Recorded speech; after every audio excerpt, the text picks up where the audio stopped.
Next हम लोग आते हैं सर्जरी साइड में। तो सर्जरी साइड में हम लोग क्या क्या प्रिपेयर किए हैं हम लोग डिटेल में देखते हैं। तो सबसे पहले यहाँ पे रखे हैं हम लोग बीटाडीन पोविडीन आयोडीन सॉल्यूशन 10%, ये हम लोग पेंटिंग में यूज़ करते हैं। नेक्स्ट है हम लोग का स्क्रब 7.5%, जो कि हम लोग पेंटिंग से पहले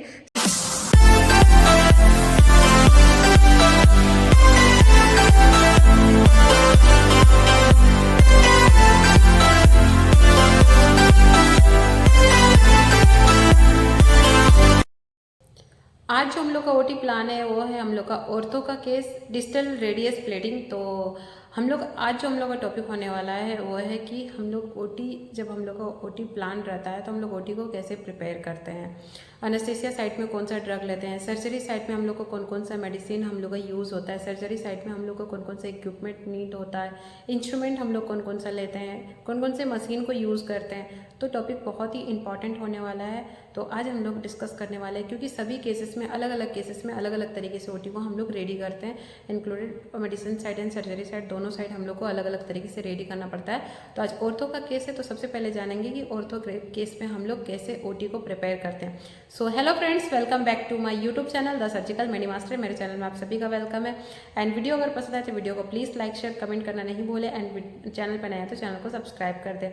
तो वीडियो हम लोग का बहुत ही इंपॉर्टेंट है एंड टॉपिक हम लोग का है कि हम लोग सर्जरी से पहले ओटी को कैसे प्रिपेयर करते हैं, जो कि बहुत ही इंपॉर्टेंट टॉपिक है according to OT student, OT technician, freshers and important topic है। तो चलिए हम लोग step by step serial wise जानते हैं कि हम लोग स्टार्टिंग टू लास्ट ओटी को कैसे प्रिपेयर करते हैं एंड क्या क्या हम लोग को रखना होता है, क्या क्या लेना पड़ता है, पहले से कौन कौन से मशीन को चेक करना पड़ता है। सो सबसे पहला जो स्टेप होता है ये है हम लोग का स्क्रब स्टेशन।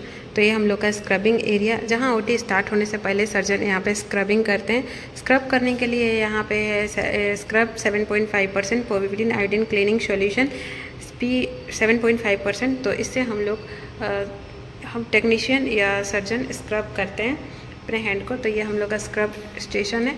तो ये पहले हम लोग को चेक करना होता है स्क्रब हम लोग का है या नहीं है। सबसे मेन पॉइंट जहाँ से सर्जन अपने काम को स्टार्ट करने से पहले स्क्रब कर। नेक्स्ट हम लोग सबसे पहले आते हैं एनेस्थीसिया साइड पे। तो यहाँ पे सबसे पहले कैसे प्रिपेयर किए हैं यहाँ पे देखते हैं। यहाँ पे जीए के लिए पूरा ड्रग रेडी किया हुआ है। प्रोपोपोल हो गया, उसके बाद नियोबेक हो गया, सीसाट्रासिल हो गया, मेडार्ज हो गया, उसके बाद मायोपैरालेट हो गया एंड आर्ट्रासिल हो गया एंड हम लोग का डिस्टिल वाटर, ये सब हम लोग ड्रग रेडी किए हुए हैं। जो भी एनेस्थेटिक देखने बोलेंगे तो उसके हिसाब से ये ड्रग यूज़ करने के लिए रखे हुए हैं।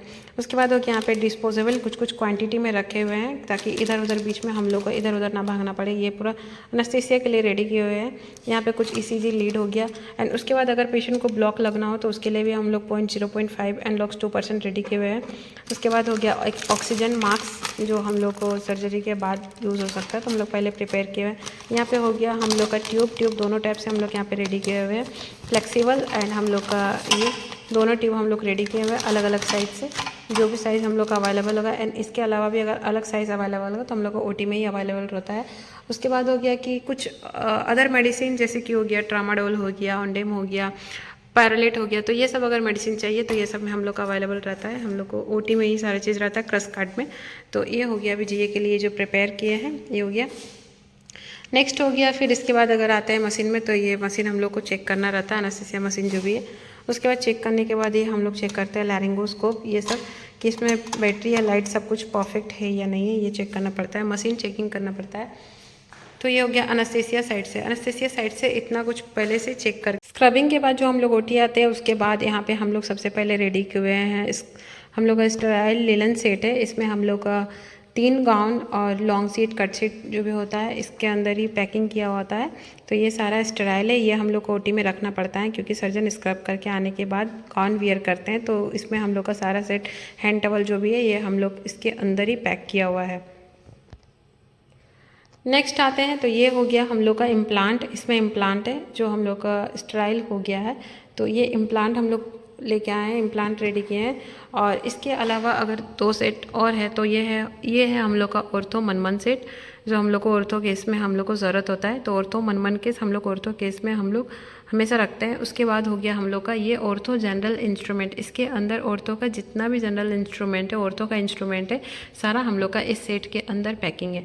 तो हम लोग को जब भी ऑर्थो का कुछ भी केस प्लान होता है तो हम लोग ये दोनों सेट को रखते हैं। और इसके अलावा जो होता है इम्प्लांट रहता है, तो इम्प्लांट को हम लोग रखते हैं। उसके बाद हो गया सक्शन, जो कि ज़रूरत होता है सक्शन रखते हैं। उसके बाद हो गया कॉटरी, तो ये सक्शन कॉटरी दोनों को पहले से ही रखना पड़ता है। तो ये सब चीज़ हम लोग को देख लेना पड़ता है कि हम लोग को कॉटरी नीड है ही, सक्शन भी नीड है, और हम लोग ऑर्थो जनरल सेट और मनवन सेट, और हम लोग का ये इम्प्लांट जितना भी रहता है, जो भी रहता है, वो भी हम लोग ट्रॉली में पहले से ले लेते हैं, ताकि हम लोग का बीच में बहुत ज़्यादा ही हम लोग का गेट साइड पे आना जाना ना हो, क्योंकि ऑर्थो केस में बहुत ज़्यादा आउट और इन करने से इन्फेक्शन का चांसेस भी बहुत ज़्यादा रहता है। नेक्स्ट हम लोग आते हैं सर्जरी साइड में। तो सर्जरी साइड में हम लोग क्या क्या प्रिपेयर किए हैं हम लोग डिटेल में देखते हैं। तो सबसे पहले यहाँ पे रखे हैं हम लोग बीटाडीन पोविडीन आयोडीन सॉल्यूशन 10%, ये हम लोग पेंटिंग में यूज़ करते हैं। नेक्स्ट है हम लोग का स्क्रब 7.5%, जो कि हम लोग पेंटिंग से पहले सर्जिकल वाले एरिया को हम लोग स्क्रब करने के लिए यूज़ करते हैं, तो ये हम लोग को ओटी में ही रखना पड़ता है। उसके बाद हो गया स्प्रिट, जो कि सर्जन मांगते हैं, तो फिर ये हम लोग को नीड होता है। उसके बाद एक हैंड रब हो गया, हम लोग को नीड होता है ओटी में, तो ये सर्जरी साइड पे ही हम लोग रखते हैं। यहाँ पे हम लोग लिए 2 मोफ। उसके बाद हो गया गॉज पीस हम लोग 5 या 6 पीसेस के हिसाब से लिए हुए हैं। उसके बाद हो गया ये हम लोग का 2 हाफ गॉन है और एक प्लेन शीट। उसके बाद ग्लव्स हो गया, ग्लव्स भी हम लोग डिफरेंट साइज़ का रखे हैं, 7.5, 7 एंड 6.5। उसके बाद आते हैं बैंडेज भी हम लोग का स्टाइल भी रखे हैं, और हम लोग का बिना स्टाइल भी हम लोग रखे हुए हैं। सर्जन के अकॉर्डिंग जो चॉइस करेंगे वही हम लोग को देना होता है। उसके बाद हो गया हम लोग का सर्जिकल ब्लेड भी इसमें हम लोग का सभी साइज़ का ब्लेड अवेलेबल है, तो ये हम लोग सब एक साथ पे रखें। उसके बाद हो गया सूचर, तो ये सभी सूचर इस बॉक्स में अवेलेबल है।